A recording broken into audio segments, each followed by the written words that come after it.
Hey everyone, welcome back. Today, I'm going to show you how to password protect a folder on Windows 10 and 11 without using any additional software. If you're looking to secure your important files and photos, you're in the right place. First, go to the drive where you want to create your folder. For instance, I'll create a TechEye in the Pictures section.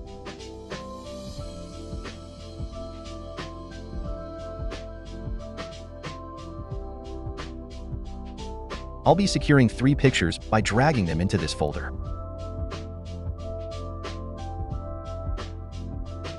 Now, right-click inside the folder, go to New, and select Text Document.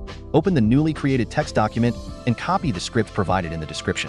Paste it into the document. I will show you 3 steps: how to lock the folder, unlock the folder, and delete the locked folder. After that, the password to lock the folder will be TechEye. After that, the password to unlock the folder will be TechEye1122. After that, the password to delete the folder will be TechEye2211. Now, go to the top right corner, click File, and then click Save As. Save the file as locked_folder.bat, ensuring you change the extension from .txt to .bat. Close Notepad, click on Locked Folder. Create your private folder. Now, you can move your documents or pictures into this folder. Drag your private folder into Locked Folder. After that, choose what you want to do: lock the folder, unlock the folder, delete the folder. Press 1 and then hit Enter. Enter the password TechEye. Press Enter. The folder is now locked. After that, if you want to unlock the folder, click on the locked folder.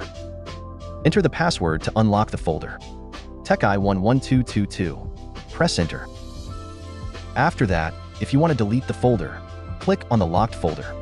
Type 3 and press Enter. Type TechEye2211. Press Enter. The locked folder has been deleted. Thank you for watching. If you found this tutorial helpful, please give it a thumbs up and share it with your friends. Remember to subscribe to Tech AI for more tech tutorials.